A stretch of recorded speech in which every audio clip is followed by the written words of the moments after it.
김수종의 활기찬 영주입니다. 제가 얼마 전에 그 영주 농특산물 대축제도 잠깐 갔다 오고 풍기인삼 축제도 갔다 왔는데 좀 아쉬운 게 이런 거였습니다.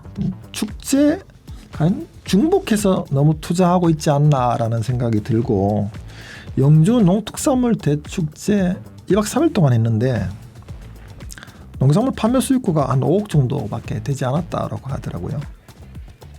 정말 5억 벌라고 5억 쓴 게 아닌가라는 생각이 들기도 하는 그런 시점입니다. 그러니까 축제 지자체마다 너무 과잉 투자하고 과잉해서 남발해서 축제를 많이 하고 있지 않나라는 아쉬움이 드는 그런 11월입니다. 정말 민생을 위해서 혹은 복지를 위해서 좀 더 많은 돈이 쓰이는 그런 날이 왔으면 좋겠다는 생각을 가져보게 됩니다. 감사합니다. 김수정 기자의 영주 핫 뉴스입니다. 첫 번째, 영주시가 범죄 예방 시스템을 구축하는 스마트 안심 둘레길 사업을 추진하고 있다는 뉴스가 나왔습니다. 영주시는 그 시내에 있는 구수산, 두꺼바위, 약수봉, 철단산 성제, 시청 뒷산, 안정 용암산, 봉해명 장군봉 등의 7개 등산로에 16개의 출입구에 비상벨하고 안내 QR코드 설치를 통해서 비상벨을 누르면 누구나 다 스마트폰으로 스캔하여 영주시 CCTV 관제센터하고 바로 연결해서 비상시 안전 범죄 예방 시스템을 가동한다라는 것을 밝혔습니다. 현재 24명의 안전 관제요원이 2,000대의 방범 카메라를 매일 보면서 CCTV 관제 시스템을 영주시가 유지하고 있습니다. 이번에도 이제 스마트 안심 둘레길을 통해서 시민 모두가 그 등산할 때에도 좀 더 안전하고 편안하게 할 수 있는 그런 문화가 좀 조성되었으면 하는 바람입니다. 두 번째였습니다. 영주시가 효문화체험관을 지난 금요일 날 오픈했습니다. 사실 효문화체험관에 대해서는 참 여러 가지 문제가 좀 많았었는데, 지난 2012년에 공모사업으로 선정이 되었다가 선정되고도 4년 이후에 공사비 100억을 투입해서 공사했습니다. 그리고 2018년도에 완공이 되었지만 완공되고 지금 6년, 7년 거의 비워두었습니다. 사실 시에서 운영 못하겠다고 22년도에 국고로 반납하겠다고 했습니다마는 참 우여곡절 끝에 하여튼 오픈하게 되었습니다. 저는 개인적으로는 일단 효문화체험관이 들어왔는 게 사실이라고 하면 수능면 일대 선비촌, 선비세상, 효문화체험관 이런 것들 통해서 가족이 붕괴되고 효문화가 붕괴되는 이런 세상 속에서 유아 초등학생들에게 효문화 혹은 청소년들에게 인성교육, 예비 부모를 위한 교육법, 노년층을 위한 웰다잉 프로그램 등을 통해서 초중고생들은 물론 일반 사회인들에게 효문화를 알려내고 공부하고 느낄 수 있는 그런 제도를 만들어 가는데 많은 좀 도움이 됐으면 하는 바람이 있습니다. 효문화체험관, 효문화진흥원이죠.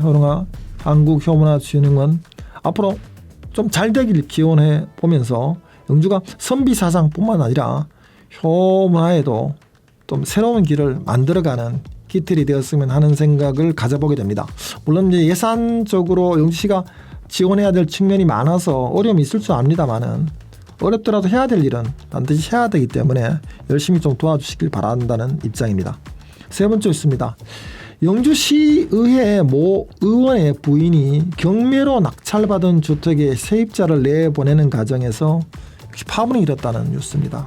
사실은 이 경매로 집을 낙찰받게 되면 세입자들한테 일반적으로는 한 2-3달 정도 유예기한을 통해서 계속 있을지 나갈지에 대해서 좀 입장을 정리하는 게 일반적인데, 경매를 받자마자 1-2달 만에 월세를 좀 더 올려달라고 요구하고 월세 없으면 빨리 나가라고 좀 심하게 발언을 언행을 하지 않았나라는 생각이 듭니다. 오죽하면 세입자가 오죽 화가 났으면 시의원 전원하고 그다음에 영주시장에게도 항의하는 그런 항의문을 발송했습니다. 그래서 뭐 그 시의원의 부인이 세입자한테 재수 없다 혹은 재수 없으면 나가라, 돈 없으면 나가라, 뭐 이런 거, 양심이 없다, 무식하다, 이런 발언까지 했다라고 하는 게 참 영주시로서는 좀 창피한 일입니다. 돈 있다고 너무 갑질하지 않았으면 좋겠고, 사실은 시의원의 부인이라고 하면 대통령의 부인도 마찬가지입니다. 의원의 부인도 공직자는 아니지만 최소한 공직에 있는 남편을 위해서는 조금 자제하고 참아야 하지 않나라는 생각도 가져보게 되는 시간입니다. 자, 우리 모두 정말 활기차고 좋은 영주를 만들기 위해서 노력합시다. 노력하고 활기차고 좋은 영주를 위해서 모두가 뛰고 노력해야만이 영주가 잘 살 수 있고 영주가 발전할 수 있는 측면이 있다라고 생각합니다. 자, 모두 이번 주 11월 활기차게 하루를 보내고 힘있게 살았으면 좋겠습니다. 감사합니다.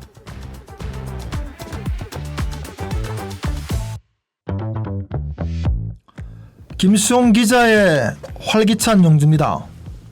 오늘은 김수용이 만난 사람 김병창 영주시의원을 만났습니다. 국민의힘 소속이고 강 1동 2동의 김병창 의원입니다.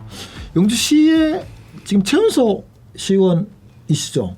예, 안녕하십니까. 저 강 1동 강 2동 국민의힘 김병창 시의원입니다. 예. 그러니까. 제 최연소 시의원 지금 현재로 봤을 때 최연소 시의원 맞습니다. 맞습니다. 그래서 제가 뭐 갑자기 최연소 시의원 얘기를 한 거는 그만큼 젊고 영주시 의회를 위해서 또 영주를 위해서 열심히 뛰고 있는 사람이라서 제가 최연소임을 미리 강조를 했습니다.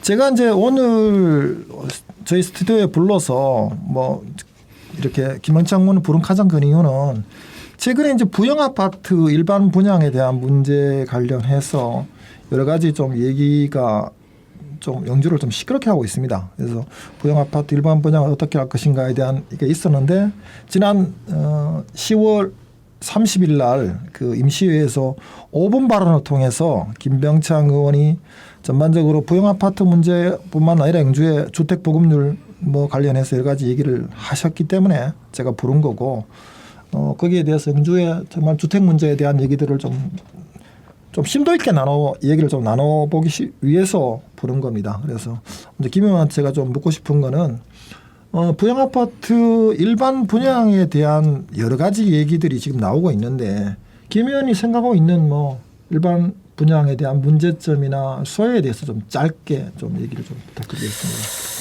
예, 뭐 소개 잘 받았습니다, 김수홍 국장님. 예. 제가 지난 제 278회 영주시 임시회에서 저는 5분 자유 발언을 통해 영주시의 체계적인 주택 정책에 대해 제안을 먼저 말씀드렸고요. 네네.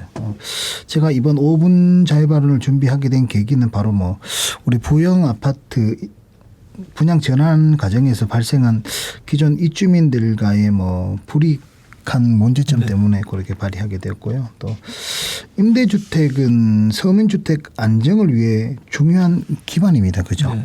부영 아파트는 영주시의 중요한 임대주택 단지로서 다수 서민이 거주하는 곳입니다. 예, 그리고 최근 부영그룹이 감정평가 결과를 기준으로 분양가를 책정하면서 입주민들이 예상보다 높은 가격에 큰 부담을 느끼고 있는 상황입니다. 예, 그래서 감정평가로 책정된 분양가는 지역 내 임대주택의 성격과 서민 주거 안정을 위해 정책과 목적과는 부합하지 않음으로써 그래서 저는 공공의 이익을 위해 분양가 책정 방식에 대한 재고를 촉구하는 입장에 서게 되었어요. 또 그리고 이러한 분양가 산정이 서민들에게 경제적 부담을 주고 지역 균형 발전을 저해하고 있다고 우려가 되고 있다고 말씀드리겠습니다. 예. 사실 개인적으로는 부영 아파트에 대해서 참 마음 아프게 생각하는 사람 중에 한 사람입니다. 개인적으로 왜 잠깐 서두에 이런 말씀을 좀 드리냐 하면은 제가 좀 세게 발언하겠습니다. 사실은 그 부영 아파트가 몇 가지 특징을 가지고 있어요. 몇 가지 특징을 가지고 있는데 그 특징을 아는 사람들은 사실은 부영 아파트 잘 입주도 하지 않아요. 근데 그 첫 번째 특징은 뭐냐 하면은 영주에 지금 그 택지에 개발된 부영 아파트는 조금 다른 케이스긴 하지만 통상적으로 부영 아파트들이 토지가 굉장히 안 좋은 데를 매입해서 아파트를 짓습니다. 무슨 얘기냐 하면은 폐공장 부지라든가 소위 뭐 또 산 임야 쪽에 또 이렇게 길목에 안 좋거나 소위 푹 꺼진 땅 뭐 이런 땅들 터가 안 좋은 땅을 부영이 하는 경우들이 많아서 사실은 그런 문제에 대해서 늘 고민이 많고 그래서 그 부영이 땅이 안 좋은데 공사를 하다 보니까 그런 좀 차익을 남기려고 하는 측면도 있고 또 두 번째 부영 특징이 뭐냐 하면은 아파트 어느 아파트나 아파트를 짓고 나면 뭐 짧게는 2년 길게 보자면 한 10년까지 하자 보수를 해주는 측면이 많습니다. 그런데 부영 아파트가 하자 보수 잘 안 해주는 아파트로 또 유명해요.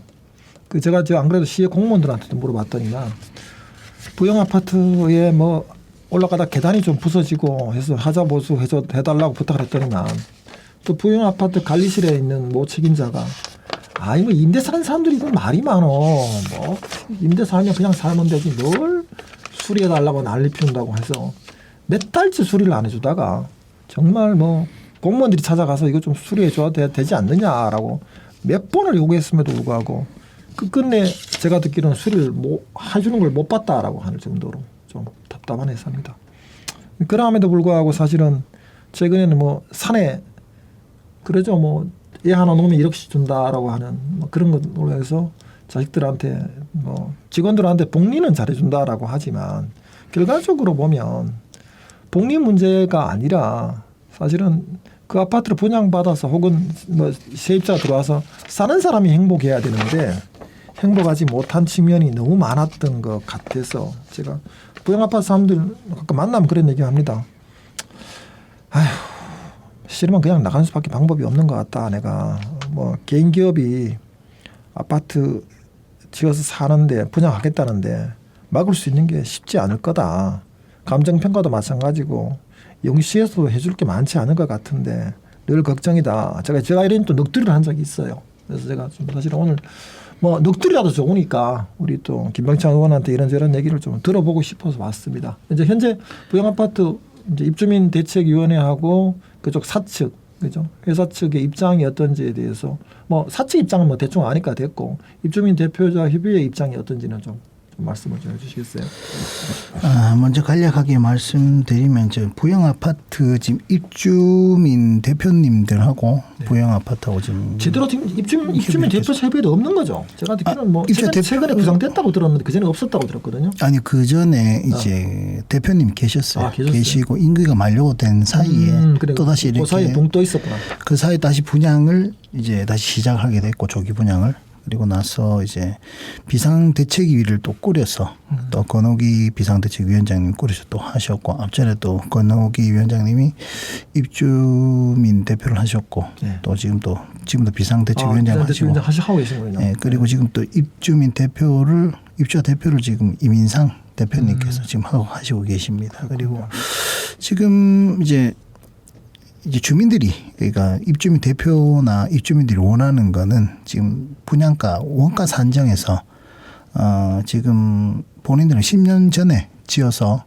지금 이제 분양하는 가격 비해서는 너무 어처구니없이 비싸니까 사실 그 문제가 있는 거죠. 네, 비싸니까 이제 주민들이 이제 반발이 많이 심한 거죠. 네. 그 심한 거에 대해서 이제 부영 아파트 측에서는 바로 그걸 이제 또 다시 조기 분양을 시행을 해버리니까 2년 안에 또 해니까 또 2년 사이에 또 감정 가격이 너무 많이 올랐습니다. 그렇죠. 폭등을 했죠. 한 20% 정도 올랐으니. 근데 감정가도 사실은 일방적으로 이렇게 부영해서 하는 감정이 100% 수긍할 수 없는 측면도 있을 거라고 생각이 드는데 그 문제도 좀 문제가 있는 거죠. 맞습니다. 맞고 그 문제를 이제 현명하게 저희 입주민들 대표께서 지금 뭐 잘 풀어나가고 있고 저도 뭐 사실 뭐 임종득 국회의원님이나 또다시 막 박nom수 시장님 또 영주시지의 건영찬 지회장님하고 이렇게 뭐 소통을 많이 하고 있습니다. 또 이병하 도의원하고 소통도 많이 해서 지금 이제 임종득 의원님께서 이제 법안을 지금 다시 발의를 하려고 지금 준비 중입니다. 준비하고 있다는 얘기를 오늘 들었습니다. 내일 이제 입법 절차를 진행해서 곧 시행을 할 거고요. 그 시행하는 이유는 이제 간략하게 말씀드리면 이제 합의에 따른 조기 분양 시 분양 전환의 시기 및 택지 유형과 상관없이 분양 전환 시 감정평가 금액 산정 기준이 지방자치단체장에 의뢰한 2곳 이상의 감정평가 법인을 산정 금액의 산술 평균치로 이제 그런 쪽으로 지금 법안을 발의하려고 우리 임종도 국회의원님께서 준비 중이고 있고, 저는 뭐 입주민들 마음은 뭐 100번 저도 알고 1차 분양 때도 참 5번까지 분양을 할 때까지 제가 뭐 그 속내를 제가 다 알고 있습니다. 알고 있고 힘든 점도 많이 알고 있습니다. 근데 당시에 또 영주 지역구 의원도 이제 발의를 했지만 선거가 미처 얼마 남지 않아서 이게 통과되지 못했어요. 근데 이번에 또 임종도 의원님께서 우리 주민들을 위해서 지역을 살피느라고 지금 또 법안을 개정을 준비를 이제 체계적으로 다 해서 이제 부양아파트 측도 이제 뭐 불러서 지금 합리적으로 조율해서 좀 이렇게 분양가 산정이라든가 이제 하자 보수건이 지금 제일 큰 건이죠, 실질적으로. 예. 금방도 국장님 말씀하신 것처럼 뭐 우리 부양 아파트가 사실은 뭐 하자 보수를 안 해주는 기업으로 유명하죠. 기업으로 사실은. 좀 많이 유명하죠. 네. 그리고 나서 나머지 만기 분양할 때 가서는 이제 다른 조건을 걸고 그거에 대해서 뭐 합의해서 그렇게 그냥 나가는 좀 방식으로 그렇죠. 많이 이용하는 것 같더라고요. 제가 뭐 부양 아파트 때문에 한 2년 동안 저도 이제 당선이 돼서 저도 법안을 읽으라면 읽을 수 있고 하지만 지금 뭐 주민들의 입장에서 봤을 거나 제가 봤을 때도 너무 힘들고 오래된 기간이고 또 이제 2년 후가 되면 또 다시 이제 만기 분양이 또 전환됐을 때 입주민들이 또 너무 더 힘들어질 것 같아요. 그래서 지금은 뭐 일단 하자 보수권으로 저희 또 영주시에서는 이제 박남서 시장님하고 또 저하고 또 임병하 도의원하고 또 협의를 좀 많이 보고 있고, 시장님께서는 이제 하자 보수가 전혀 실행되지 않으면 그렇죠. 분양 전환을 하지 않겠다. 맞습니다. 라고도 그날도 좀 말씀을 드렸고, 우리 저 10월 4일 날 우리 임차인 대표들하고 그 비상대책위원장하고 나머지 분들이 시청 앞에 오셨을 때도 시장님이 꼭 제보 그러시더라고. 꼭 가야 되겠냐, 김의원 그러셔서 제가 시장님 꼭 와주셔야 됩니다 라고 꼭 간곡히 부탁을 했고, 시장님도 자기가 꼭 와야지만 부양 아파트 주민들이 조금이라도 안심하지 않겠냐라고 시장님도 그렇게 말씀하셔서 오셔가지고도 하자 보수권에 대해서 하고 나머지 법률적인 법안이라든가 감정평가 기간이라든가 그래서 합리적으로 잘 평가해서 얘기하자라고 이주민 대표들하고도 또 말씀을 또 우리 그 당시 그날 데모라 그래야 됩니까? 그렇죠. 집회했었죠. 집회가 끝나고 나서 좀 그렇게 합리적으로 잘 풀어가고 있고, 또 시장님도 그렇고 시장님도 지금 뭐 부영 아파트 측하고 계속 이렇게 합리적으로 해보려고 지금 회사 측 이제 회장님하고 이제 미팅 약속을 좀 잡으셔가지고 앞으로 분양가에 대해서도 좀 한번 이제 협의를 좀 본다든가, 또 내지는 또 그쪽 이제 사측에 뭐 결정권자 하고 이렇게 계속 소통 중인 걸로 저는 알고 있어요. 알고 있고, 근데 뭐 대부분 입주민들은 답답할 건 저도 알지만 그렇죠. 그래서 저도 선출직이고 시장님 뭐 국회의원 또 하면서도 도의원님 김병창 시의원까지 해서 다들 뭐 많은 민원도 많이 받고 있고, 근데 입주민들 대변을 열심히 하고 있는데 또 이게 바로바로 효과가 나지 못해서 너무 죄송하다는 말씀을 먼저 드리고 싶습니다. 또 이주민들 대표의 마음은 저도 주택에 살고 있지만 그 마음 진짜로 잘 알고 있고, 하지만 노블 오블리제라는 정신에 입각해서 서민의 부담을 좀 경감할 수 있는 사회적 책임을 다해야 한다고 말씀드리고 싶습니다.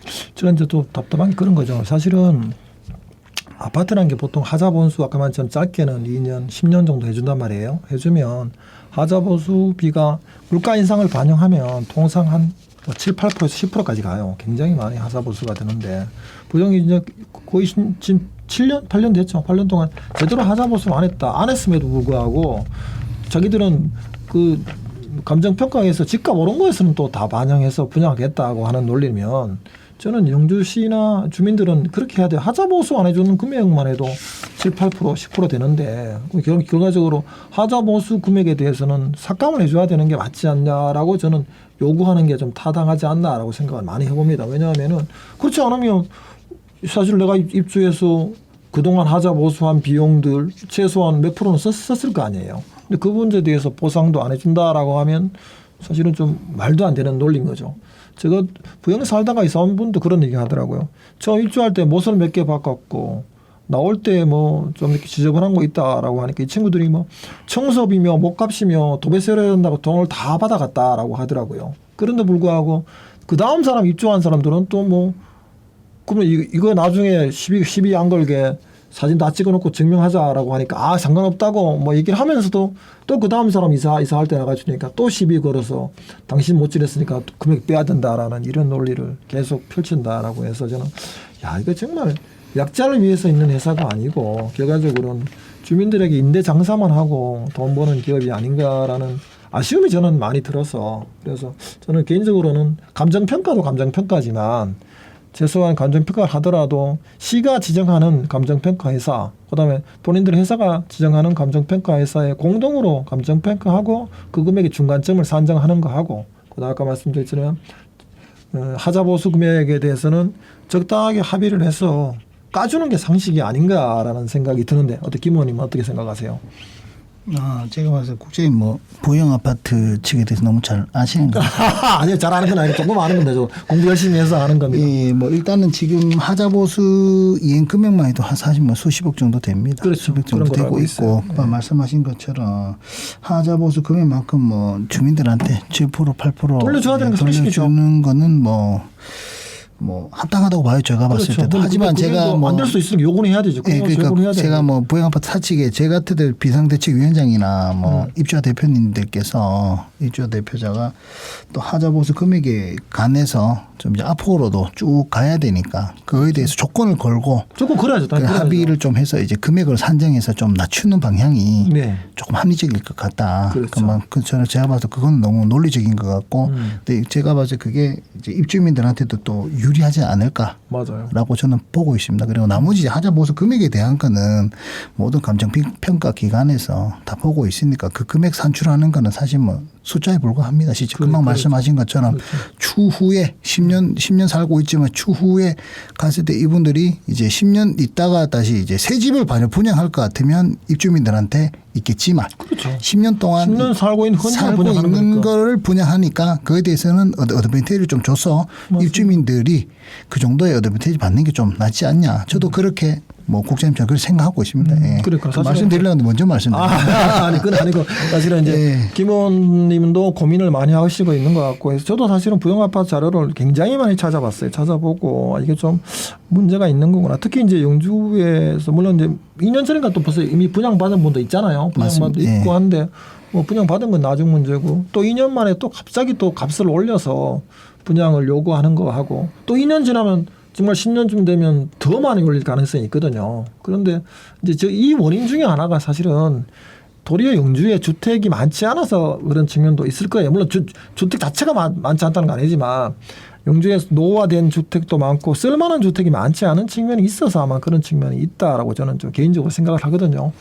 그래서 하여튼 뭐 부영 문제는 저는 개인적으로 영주시에다가도 끊임없이 요구해야 되고 영주시뿐만 아니라 부영 주민들도 뭐 제가 싸우란 말을 하기는 좀 예기명하긴 합니다만은 정말 부당함에 대해서는 최소한의 그 좀 이렇게 요구를 할 수밖에 없지 않나라는 생각을 저도 또 특히 많이 해봅니다. 왜냐하면은 얼마 전에 또 기사를 보니까 뭐 부영 회장님이 대한노인회 회장 되었다고 서울에 가서 뭐 상경 집회도 하고 항의도 하고 했다고 들었거든요. 예. 오죽하면 그러겠어요. 남이 그 노인회 회장 취임하는 자리에 가서도 그렇게 나이를 피울 정도로 정말 애절하고 간절함이 있는 거잖아요. 그런데 사람이 상식의 범위에서 살아야 되고 기업도 좀 상식적이야 함에도 불구하고 상식적이지 않으면 어떤 일이 생기냐면 바로 이런 게 생기는 거죠. 지을 때는 싸게 졌다가 또 하자보수도 안 해주고 또 분양할 때는 지금의 시세하고 주변 시세하고 비슷하게 분양하겠다라고 하면 결과적으로 그게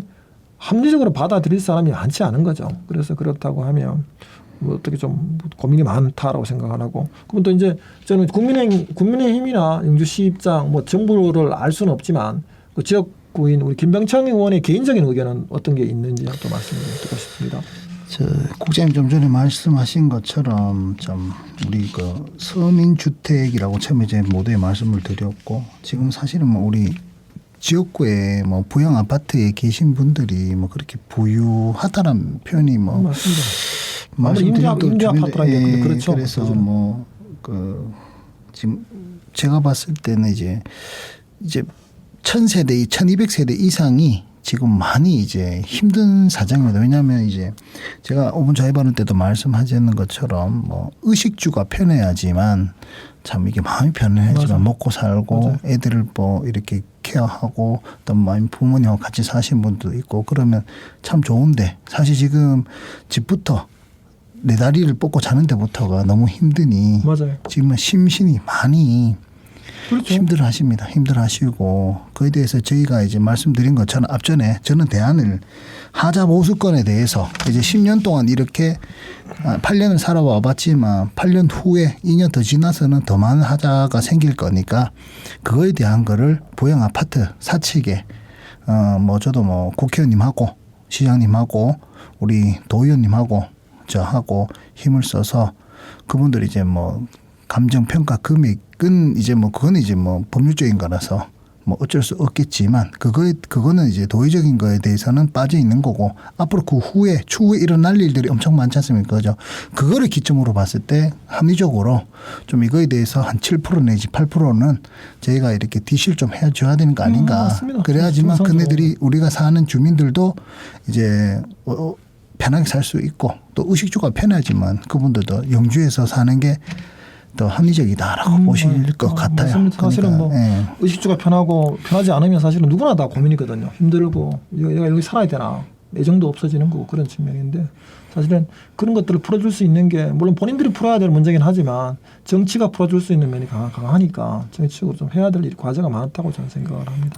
뭐 이제 곧 이제 입법 절차가 꼭 진행되어서 이제 뭐 우리 뭐 당을 떠나서 보니까 그렇죠. 이번에 뭐 국민의힘 의원님들도 국회의원님들도 많이 얘기를 하셨고 민주당 의원님도 많이 얘기하셨어요. 그래서 합리적으로 봤을 때는 저는 개정이 된다고 봅니다. 개정이 되어서 그래 되면 이제 조기 분양에도 이제 그 시청에서 2가지 이제 분양가 산정을 할 수 있도록 그 법무법인에서 감정평가회사에서 하는 게 맞지 않나라고 저는 보고 있습니다. 그래 되면 이제 부영아파트 주민들은 좀 다리 뻗고 잘 살지 않겠나 싶습니다. 그래서 저도 사실은 그 뭐 부영아파트 건은 정말 우리 정치권 힘을 다 모으고 해서 영주 시민들도 좀 사실은 좀 의견을 모아서 하다못해 서명운동이라도 해서 부영이 좀 부동한 측면이 있을 거라고 생각을 하고 물론 뭐 기업이란 건 어떻게 보면 기업 이윤 추구도 중요하긴 하지만 지역에서는 꼭 이윤 추구만을 가지고 세상을 살 수 없는 측면이 있다라고 보면 부당함에 대해서 저는 좀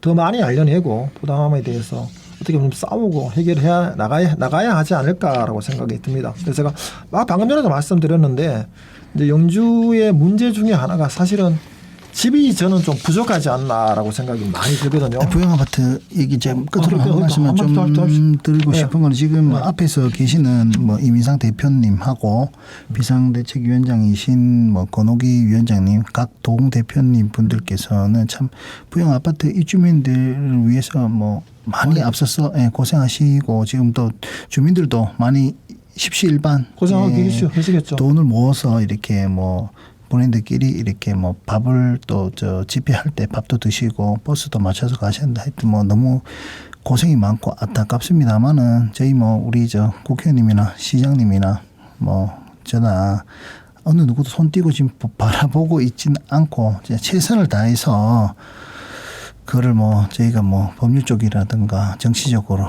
좀 이렇게 풀어나가고 지금 그러고 있다는 말씀을 꼭 전해드리고 하여튼 앞서서 계시는 분들 너무 고생이 많다는 점 꼭 말씀드리고 싶었습니다. 예. 네, 저도 하여튼 뭐 김영창 의원뿐만 아니라 여러분들이 다 열심히 하고 있다는 소식을 듣고 하여튼 또 더 열심히 하기를 좀 간곡히 부탁드리고 저도 뭐 도울 수 있는 거 좀 도와보도록 노력하겠습니다. 그다음 방금 제가 말씀드렸는데 그 영주에 사실 주택 보급률이 지난 자료를 보니까 뭐 110%, 114% 정도 된다라고 들었어요. 그런데 이제 빈집이 한 2,000가구 정도 되는데 문제는 정말 빈집이 2,000가구만 되는지 혹은 3,000가구 되는지 4,000가구 되는지 또 비어있지 않더라도 정말 사람이 살기 굉장히 불편한 집들은 젊은 사람들이 입주하지 않거든요. 이제 그런 문제들을 따져봤을 때 영주가 과연 쓸만한 집이 100%가 되느냐 안 되느냐의 문제가 이 부영 아파트하고도 연계되어 있다고 보거든요. 그래서 결과적으로 보자면 쓸만한 집을 더 지어야 함에도 불구하고 쓸만한 집을 더 짓지 않았기 때문에 결과적으로 이건 부영 아파트에 대한 고분양도 좀 생기는 문제라고 생각을 하고 이런 문제를 해결하기 위해서는 뭐 영주에 단독을 더 많이 짓든지 하다못해 전원주택을 더 많이 짓든지 그게 아니면 뭐 아파트를 더 많이 짓든지 해야 됨에도 불구하고 생각보다 영주에 아파트 진척이 없는 것 같아요. 왜냐면 뭐 요즘에 보니까 뭐 중앙고등학교라든가 택지터에 몇 군데 아파트 짓겠다라고 뭐 신청도 하고 하는데도 불구하고 왜 그렇게 빨리 안 되는 건지 전 잘 모르겠습니다. 허가가 안 나서 그런 건지 그렇지 않으면 사업성이 없어서 그런지는 뭐 저도 잘 모르겠는데 물론 뭐 사업성이 없어서 중도 포기한 것도 있을 거라고 생각하는데 저런 보기 사업성이 있음에도 불구하고 정말 원만하게 빨리 진행 안 되는 측면도 있다라고 생각을 하는데 지금 집 부족 현실 문제하고 뭐 그 대안에 대해서 조금 다시 한번 여쭤보죠. 집 부족 문제에 대해서는 어떻게 알고 계시는지. 제가 이제 부영 아파트건 때문에 네. 제가 참 뭐 다시 또 이제 2년 전과 지금 똑같이 이제 계속하면서 연구를 좀 많이 하고 있었어요. 그런데 금방 말씀하신 것처럼 빈집 수요하고 지금 빈집이 지금 한 2천 가구 내외의 빈집이 존재하고 있습니다. 그렇죠. 건축가에 제가 네. 다 확인을 했고 전국에서 이제 주택 보급률이 110% 정도 됩니다. 그죠? 그렇죠. 110에서 뭐 140보다 한다고 하는데 정말 정확하지 않은 것 같더라고요. 네, 근데 영주시의 이제 주택 보급률을 이제 정확하게 조사했을 때는 113.9 정도 될 거예요. 144% 정도. 예, 114% 정도 되고 전국에서 뭐 기준 수치보다 조금 높아요. 근데 제가 이번에 조사를 해보니까 전국에서 이제 지표랑 이제 투자 목적으로 산 데가 최고 높은 곳이 용산입니다. 용산이 전국에서 1위고 또 이제 실투자라면 이제 본인들이 지역에서 거주하면서 그렇죠. 이제 진짜 자기 이름으로 사는 집이 최고 많은 곳이 이제 세 번째가 경북 영주더라고요. 예, 영주인데 그 중에서 경북 영주가 좀 높은 이유는 뭐냐면 실질적으로 여기서 사는 사람들이 많다. 그러니까 그렇죠. 뭐 그래서 지금 전국에서 집값이 안 빠지는 것도 맞아요. 그 특징 중에 하나인 것 같아요.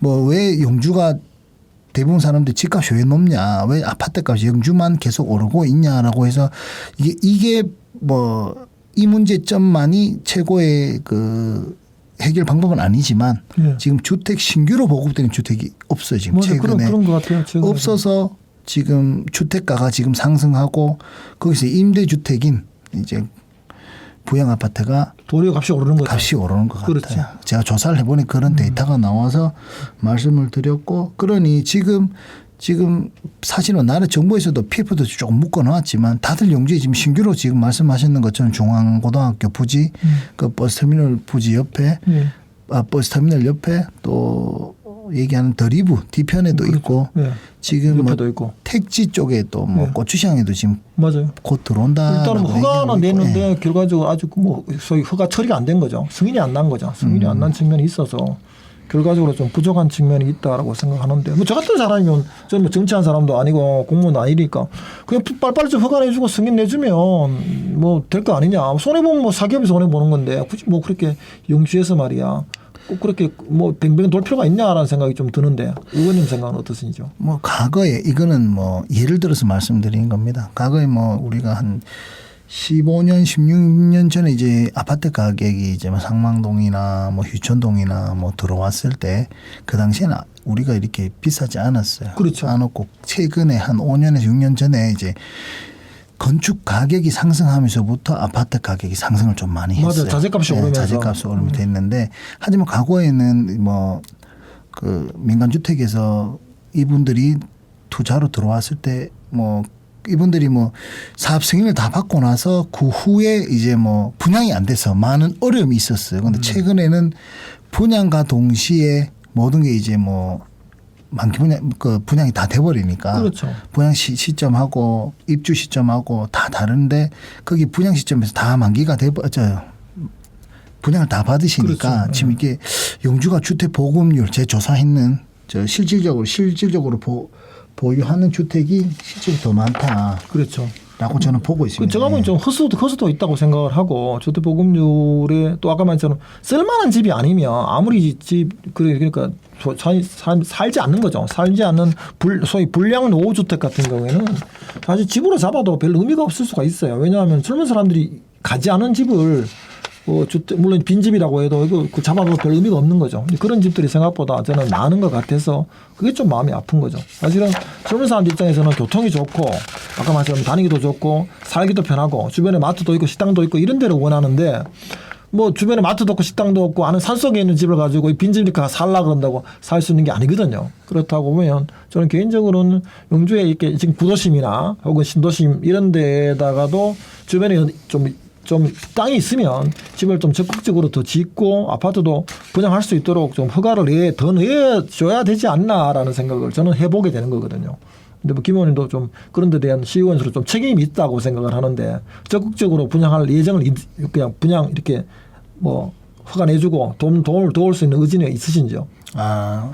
앞전에 제가 말씀을 이제 이번에 5분 자유 발언을 하면서 이제 부양 아파트와 함께 우리 제도권 안에서 영주시의 주택 보급률에 대해서 전국 대비 높은 걸 말씀드렸고 앞전에 그리고 또 주택 공급 절차 개선 및 분양 전환에 관련해서 입주민을 보호하는 그런 상담센터도 짓고 또 안정적으로 주택 정책 로드맵을 좀 말씀드렸습니다. 그러니까 뭐 대기업에서 실질적으로 뭐 1군, 2군, 3군 아파트에서 영주에 투자하는 거에 대해서 제가 봤을 때 저는 적극 찬성입니다. 그렇죠. 그래야지만 우리 영주시의 아파트 이제 수요가 또 많아지면 또 사실은 집값 조금 떨어질 수 있는 맞아요. 저도 그런 생각을 해요. 기대가 있습니다. 도리어 많이 져야 떨어지는 거니까. 예, 많이 지어서 좀 떨어지는 게 좀 낫지 않나. 그러면 그렇죠. 영주 시민들이 오히려 덕을 보고 지금처럼 이렇게 뭐 부양 아파트 갑자기 집값이 막 부용도 좀 떨어지는 거죠. 사실. 예, 그렇게 되면 이제 부용도 2년 후에 좀 떨어지지 않겠냐라는 저희 뭐 짧은 정치 소견이 저는 그럴 수 있다. 저는 그럴 수 있다고 봐요. 상망동에 그렇죠. 과거에 들어왔던 아파트나 그렇지. 뭐 다 부도가 났었어요. 그렇죠. 그런데 그분들이 부도 났지만 지금은 지금 실소유하고 계신 분들이 저도 상망동에 그 아파트에 살았었어요. 근데 분양은 저는 안 받았었지만 매매로 해서 살아서 신혼집을 거기 살았었어요. 근데 지금은 그때 분양가 대비하면 지금 한 몇 배 올랐습니다. 그렇겠죠. 네, 그렇게 따지면 최근에 그기도 한 15년 전에 분양을 했고 뭐 휴촌 정도 마찬가지일 겁니다. 하여튼 앞으로도 제가 봤을 때는 이제 대기업에서 사실 브랜드 아파트가 들어와서 안정적으로 수요가 또 빠져나가면 또 나머지 아파트에 대해서는 평균적으로 좀 가지 않겠냐라고 저는 저도 뭐 그런 기대를 좀 가져봅니다. 그다음에 이제 집 얘기는 좀 됐고 오늘 또 지난번에 보니까 영주에 뭐 이제 겨울 다가와서 저는 이런 관심이 있는데 제설 장비 관리 운영 조례안 뭐 이런 것도 한번 발의하셨더라고요 오래전에. 그래 보니까 이제 그런 문제에 대해서는 저도 사실은 겨울에 되면 늘 고민 중에 하나가 서울 같은 큰 도시는 뭐 제설 워낙 잘하니까 별 문제가 없는데 소도시는 인구가 적으니까 제설 이런 거 좀 빨리 못하는 측면도 있는 것 같아요. 물론 관리 면적이 많아서 그렇긴 한데 겨울이 다가오니까 이제 더 필요하다고 생각을 하는데 이 문제에 대해서는 어떻게 좀 발의하신 이유와 내용에 대해서 좀 말씀을 좀 부탁드리겠습니다. 예, 뭐 국장님 말씀하신 것처럼 이 조례는 겨울철 시민의 안전을 보호하고 도로에서 불편을 줄이기 위해서 제설 장비를 체계적으로 효율적으로 관리하기 위해서 목적을 두고 그래서 제가 발의를 했고요. 또 최근에는 겨울철 사실 영주에 뭐 3월 달에도 눈이 오고 막 4월 달에도 눈이 오는데 강설이 불규칙해서 도로나 뭐 교통 혼잡이나 안전사고가 좀 많이 우려가 되고 있고요. 그리고 영주시가 강설량이 다른 지역보다도 조금 많은 것 같아요. 그런 측면이 있을 거예요. 소백산을 끼고 있어서 맞아요. 바람도 좀 심한 편이고. 또 그래서 이러한 문제점을 해결하고자 제설 장비 배치, 관리, 운영에 대한 규칙적인 지침을 마련하고 시민의 안전과 편의를 극대화하려고 발의를 했고요. 또 뭐 최근에는 지금 뭐 강동 저희 지역구에 제설 장비 창고가 있습니다. 너무 좁아서 지역구에 창고가 있어요. 저는 몰라 처음 알았네요. 예, 지금 그 서천에서 보시면 그 한정공원 그쪽에 제설 장비 이제 안동에서 영주 오는 5번 국도 오른쪽 편에 보면 제설 장비가 쌓여져 있고 한데 거기가 좀 비좁습니다. 그래서 뭐 지금 집행부에서 그러니까 박남시장이 좀 좁으니 좀 더 넓은 곳을 옮기려고 저것도 협의 중에 있고. 그럼 그 창고들은 주로 공무원들이나 관공서에서 주로 쓰는 거예요. 시민들이 급하면 쓸 수 있는 거예요. 시민들은 못 씁니다. 시민들은 못 씁니다. 예, 저희가 이제 강급으로 여름철이나 겨울철이나 필요할 때 쓰는 바로 쓸 수 있겠고. 그래도 뭐 창고가 있는 거는 도움이 되는 거잖아요. 예, 도움이 되죠. 쓸수 있는 그래서 지금 너무 비좁으니 지금 또 뭐 사실 요즘 사람보다 장비가 다 일을 할 수 있으니까. 맞아요. 그래서 제가 이 조례를 발의를 한 겁니다. 예, 그래서 뭐 발의를 했고 앞으로도 뭐 유시의 강설량에 대한 것도 장비를 배정하고 운영해서 왔으나 장비가 특정한 지역에 고르게 배분되지 않아서 기준이 또 사실 명확하지 않았어요. 그런 면도 있을 뭐, 거예요. 예, 그래서 각급 면동에 장비를 배정하고 필요한 경우에 시장의 재량에 따라 적절한 배치가 이루어질 수 있도록 신속하게 하기 위해서 이 조례를 또 만들었고요. 또 그 중에서 뭐 지역 주민이나 차량이나 뭐 트랙터 소유하고 있는 자연봉사자 분들이 많이 계셔요. 아무래도 그것도 필요한 거죠. 자원봉사가 필요한 거니까. 뭐 체계적으로 뭐 이분들에 대한 안전이라든가 교육 그리고 보험 가입은 뭐 사실 지금 의무화되어 있고요. 뭐 환경을 조성해서 장비의 운영하고 신뢰성을 높이려고 제가 이 조례를 발의했고요. 그 제가 보기엔 또 이런 문제가 있어요. 여름에 이제 겨울에 제설 장비도 좀 문제긴 한데 요새는 이제 기후 온난화로 여름에도 뭐 폭우 오는 경우 있고 겨울에 폭설 오는 경우도 있잖아요. 예. 그죠? 그렇다면 이제 저는 개인적으로는 겨울도 준비해야 되지만 또 내년 여름도 이제 빨리빨리 준비해야 될 측면이 있다라고 생각을 하는데 여름 대비책 같은 거는 고민해 보신 적이 없으세요? 그 조례에 네. 담고 있는 내용 중에 하나를 그 조례를 한번 뭐 국장님 잘 읽어보셨네, 그죠? 네, 그러니까 그 여름철에도 이제 자원봉사자나 장비가 긴급하게 필요해요. 사실 필요한 작년 거거든. 같으면 자연재해로 인해서 폭우가 오고 해서 뭐 사실은 뭐 산에서 산사태도 많이 나서 사실 맞아요. 제설 장비 자체가 뭐 제설 장비가 아니고 중장비가 사실 없어서 제설 장비에도 중장비가 좀 달린 게 그렇죠, 있거든요. 있죠. 맞아요, 그래서 맞아요. 그거에 대해서 길을 이제 민다든가 그럴 때는 그럴 때는 즉시적으로 그거는 필요한 거죠. 보험을 넣어드리고 그거에 대해서 이제 뭐 길을 이제 흙탕 길이니까 또 저희가 좀 칠 수 있는 부분에 있으면 좀 쳐주고 그에 대한 이제 자원봉사자에 대한 인건비도 좀 주고 식대 주고 해서 저희가 긴급하게 쓸 때는 시장의 재량권으로 그렇게 좀 아껴 해야죠. 놓았습니다. 그렇죠. 예, 맞아요. 놓았고 그거에 대해서 뭐 요것도 이제 조금이나마 뭐 우리 주민들이나 시민들한테 좀 도움이 되지 않을까 싶어서 이제 이렇게 발의를 사실은 하게 됐습니다. 긴급할 때 뭐 공무원들이나 혹은 용역을 받은 회사가 다 할 수 있는 게 아니니까 민간인들도 적극적으로 참여할 수 있게 해줘야 되고 그러면 그 사람들의 안전이라든가 보험 처리 문제는 사실은 책임을 지고 해줘야 될 측면이 있거든요. 근데 그렇지 않으면 사실은 여러 가지 좀 안 되는 측면이 있어서 적극적으로 좀 이렇게 대응할 필요가 있다고 생각을 해요. 그래서 뭐 아까 말처럼 그게 겨울 장비뿐만 아니라 겨울 장비 여름에도 쓸 수 있는 측면이 가용적이 있다라고 하면 여름에 홍수 또 겨울에 이렇게 눈이 오거나 폭설이 왔을 때도 대비할 수 있는 그런 고민들을 같이 하는 게 좀 필요한 거고 그러기 위해서는 민간이 같이 노력을 해야 되는 측면이 있는 겁니다.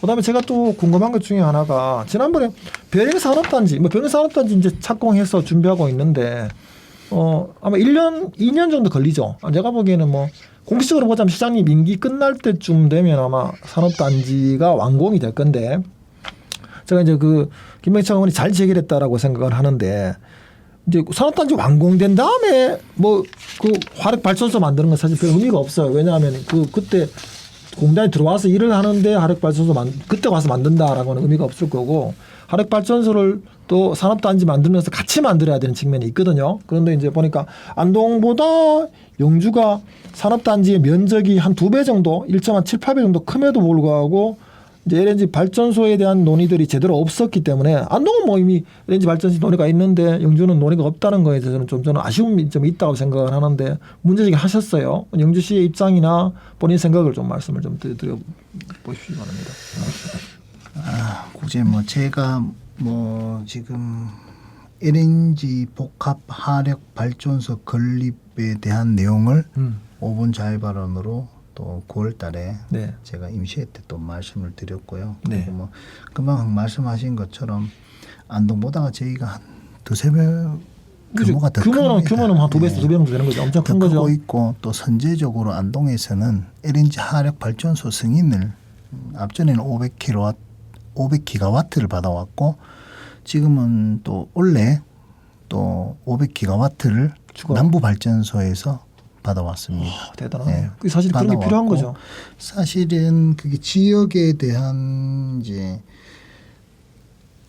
과거에는 이제 뭐 신재생 에너지에 대해서 이제 시민들이 많이 반대 국부하는 게 좀 많았습니다. 네. 과거에도 뭐 저희 장수 쪽에도 뭐 펠렛 화력 발전소가 이제 대림이란 기업에서 투자를 하려고 했었습니다. 그런데 지금은 그건 지나가는 얘기고 제가 봤을 때 이제 선제적으로 저희가 이제 신재생 에너지를 잘 받아들이면 저희 영주시에는 어마어마한 이제 앞으로의 발전 효과가 나타나지 않을까라고 맞아요. 해서 맞습니다. 제가 LNG 화력 발전소를 말씀을 드렸고 최근에는 제가 우리 시장님한테도 말씀드리고 우리 의장님한테도 말씀드려서 영주에 LNG 발전소를 꼭 건립을 해야 된다라고 말씀을 드리고 또 그 투자의 주가 장혜진 과장님하고 또 항성대 팀장님하고 또 저희 이제 의회 정책 보좌관들하고 제가 이제 중부 발전소를 한번 가게 되었어요. 남부 발전소를 뚫어보려 하니 너무 힘들더라고. 너무 힘들고 그래서 뭐 몸소 한번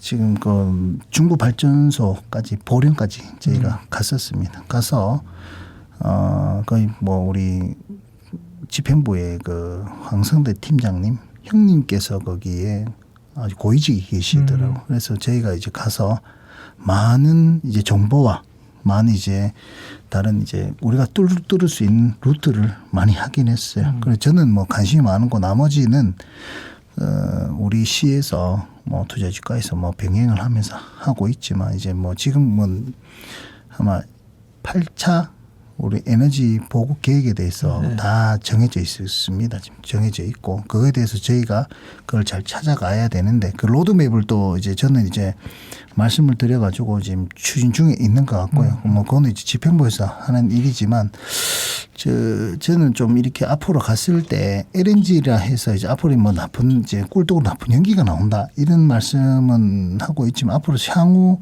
10년 후가 되면 이제 LNG에서 또 발전소가 바뀔 겁니다. 그렇죠. 제가 봤을 때 그렇겠죠. 발전소가 그렇죠. 바뀌는 게 탄소 중립 때문에 제가 봤을 때 바뀌게 되면 이제 대체 에너지가 또 바뀌게 되면 그 발전소는 없어지진 않아요. 그렇겠죠. 그 인력 창출이라든가 우리 영주시에 뭐 무한한 돈이 또 자금이 올 수 있는 계기가 될 수가 있어요. 그렇죠. 사실 하나 만들어 놓으면 또 추가로 이렇게 뭐 투자하는 거는 쉬운 일이니까 예. 이렇게 미리 뭐 털을 닦아 놓는 건 필요해요. 중요한 거는 제가 봤을 때 영주시에서는 우선적으로 한전하고 영주시하고 협력을 좀 해가지고 지금 진행 중일 겁니다. 그렇죠.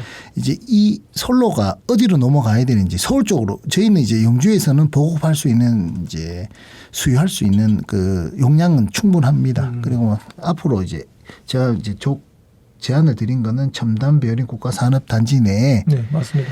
들어갈 수 있는 전력 수요 계획은 그냥 일시적으로 잡혀만 있어요. 그런데 그 공장 안에 얼마나 전기를 쓸 건지에 대해서는 아직 공장이 선정되지 않았으니까. 맞아요.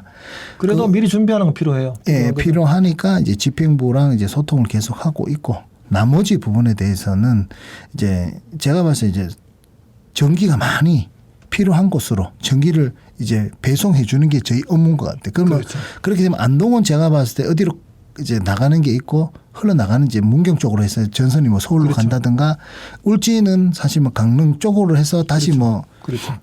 가는 거죠. 대관령 통해서 뭐 서울 쪽으로 원주로 뭐 이렇게 간다든가 이 루트가 있더라고 그렇죠. 보니. 근데 용주는 지금 딱 중간에서 있는 저기 뭐 구조인데 지금 제가 봤을 때는 울진에는 지금 뭐 수소 발전 산업단지가 그게 필요한 거죠. 그렇죠. 아니 지금 그렇죠. 가동 중입니다. 들어왔어요. 아니 가동은 아니고 예. 승인이 났어요. 승인 났어요. 예. 그래서 뭐 또 다들 이제 뭐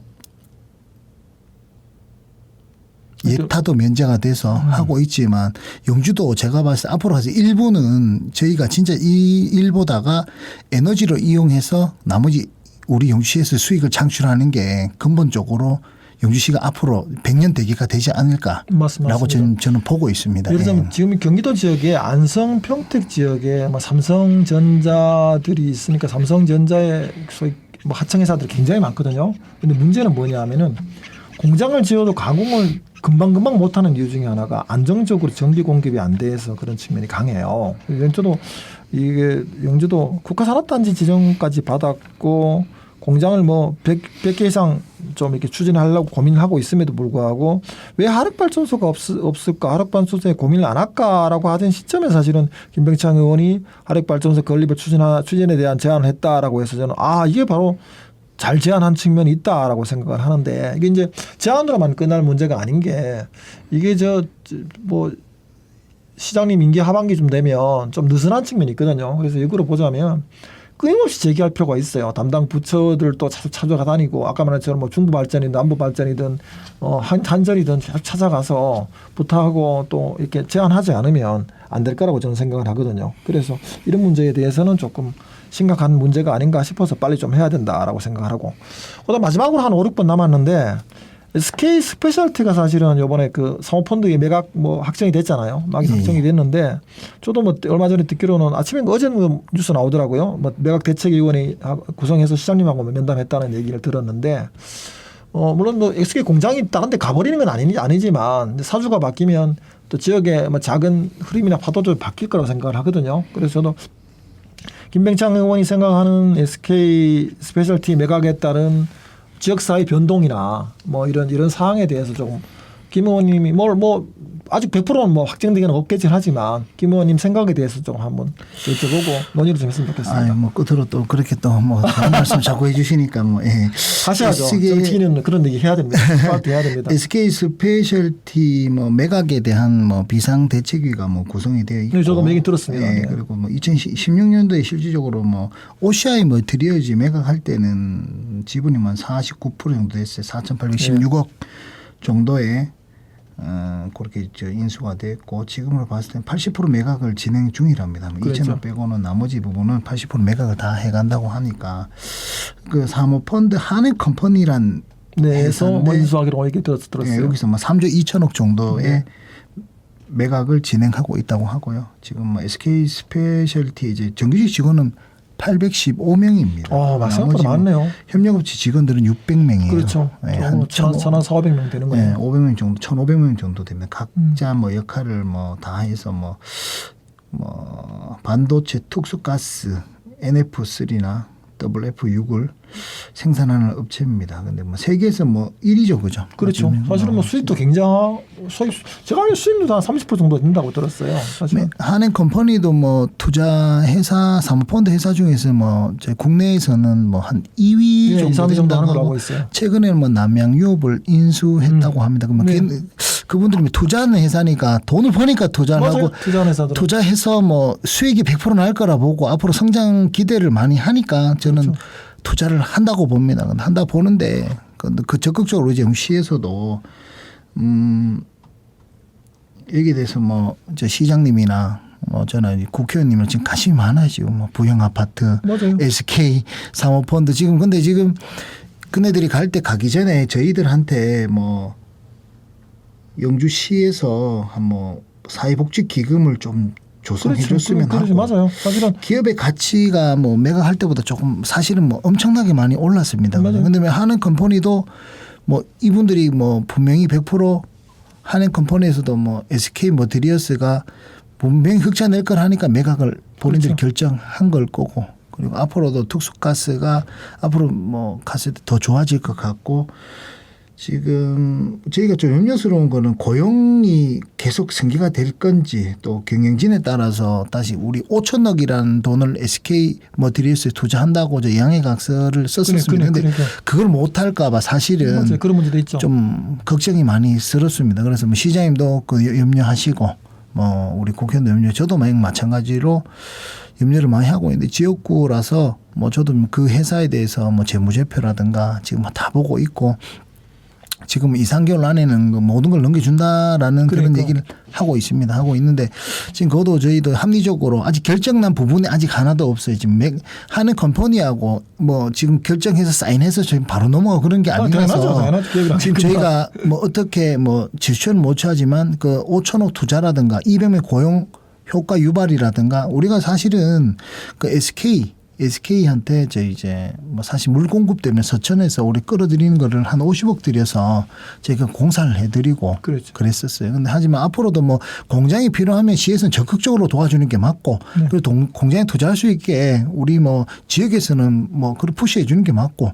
근데 그네들이 뭐 그냥 인원을 감축한다든가 정리해고라든가 뭐 영주시에 지금 투자를 또 덜 한다든가 그게 되게 걱정입니다. 사실은. 또 그런 문제도 있고, 근데 지역사회 뭐 학생들한테 장학금 주는 측면도 있을 거고 끝까지 뭐 사회복지기금으로 좀 내놓은 측면도 있을 텐데 그런 기금도 좀 줄어든다라고 하면 안타까운 측면도 있는 거죠. 사실은 가장 중요한 거는 지역민들의 고용을 제대로 승계해서 유지하는 것도 중요하다고 보는데 그 문제가 그냥 이렇게 수수방관하듯이 그냥 넘어간다라고 하면 결과적으로 사주만 바뀌고 사주만 돈 챙겨가는, 물론 사모펀드가 좀 그런 위험이 있긴 하지만 저는 끊임없이 이제 그 과정에서 논의하고 영주시에서도 좀 제기를 많이 해야 된다고 생각을 해요. 왜냐하면은 기존에 SK 스페셜티가 이렇게 정도만 했는데 뭐 이걸 막 늘리지는 못하더라도 줄이는 건 조금 안 된다라는 입장들을 정치권에서 끊임없이 좀 지속적으로 발언하고 요구해야 되지 않나라고 생각을 하고, 우리 김 의원님 같은 역할이 좀 아주 크다고 봐요. 젊은 사람들이 역할을 해서 지역에서 하다못해 경제적으로 좀 안정화될 수 있도록 도와주는 것. 그다음에 SK 스페셜티가 장기적으로 투자도 더 하려고 하면 더 할 수 있도록 도와주는 뭐 그런 면이 필요하다고 생각을 합니다. 마지막으로 이제 뭐 마무리만 한 말씀 하시고 오늘 끝내십시오. SK 스페셜티가 네. 사실은 사모펀드에 지금 인수를 한다고 합니다. 네, 맞습니다. 거의 뭐 확정 났어요. 또 그리고 지금 거기 계시는 이제 노조 위원장님이시죠. 위원장님도 하고 뭐 시장님하고 면담했다고 얘기 들었어요. 김현민 위원장님이신데 뭐 그분도 제 보다가 뭐 동년배고 저보다 한 살 많은가 그러십니다. 그러니까. 하여튼 뭐 열심히 하시고 있고 그분의 또 합리적인 판단이 저는 너무 아름다운 것 같아요. 왜 그분이 또 직원들 1,400명을 대표하는 사람이라서 필요하죠. 사측에서 그래 나서서 좋은 얘기를 이끌어주고 합리적으로 좀 잘해주고 지금 제가 봤을 때 체계적으로 잘 이끌어 주시는 것 같아요. 그래서 뭐 앞으로도 뭐 영주시의 이 큰 기업이 안 떠납니다. 안 떠나지만 그러니까. 저희가 잘 잡아서 저희는 또 그분들의 이제 투자를 잘 할 수 있도록 도와주고 응원하고 합리적으로 해야 되죠. 그렇게 해서 도와드리고 또 하고 또 오늘 뭐 질문 내용이 너무 많으셔서 제 끝으로 저도 뭐 말씀드리면 뭐 부영 아파트하고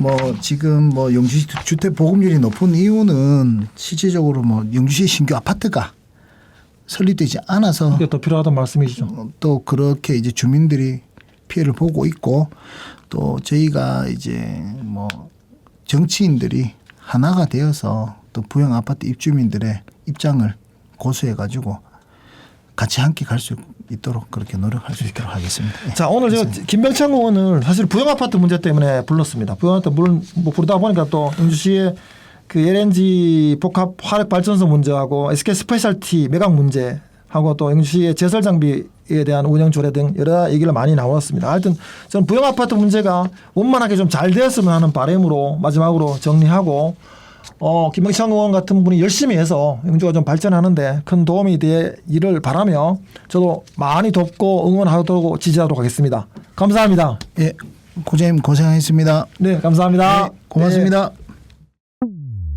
영주 FM 우리 지금 당장 만나요. 여러분과 함께하는 날 바로 89.1 낮에도 이른 밤에도 영주 FM 89.1